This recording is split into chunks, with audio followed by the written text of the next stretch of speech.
Asking questions is an essential part of any good conversation. By asking questions, we show that we are really listening, and we are inviting the other person to share more information with us. Which questions are most efficient? It depends on the situation, of course, so let's have a look at different types of questions.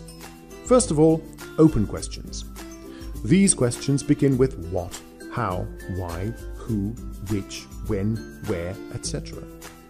The goal is to gather a lot of information and to encourage the other person to speak.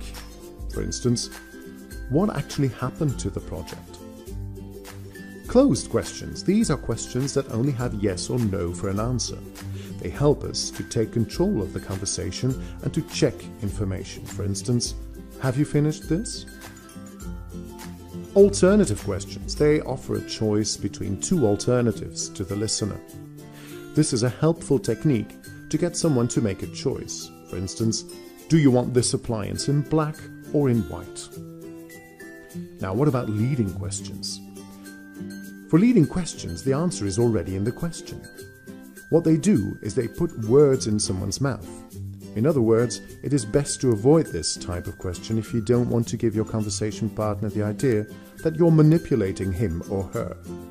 For instance, John is a slow worker, don't you think? When you ask somebody that question, you leave him or her very little chance to disagree. Control questions.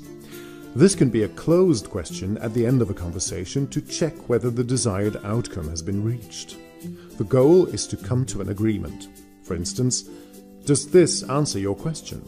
Or would this be a solution for you? To sum it up, it is important to remember that open questions stimulate your conversation partner to share his or her story. By showing interest in asking open questions, we find out more about the other person. If you want to push the conversation in a certain direction, or take the lead or end it, you might want to do that using a closed question. Now, be careful with leading questions, because nobody likes to be cornered.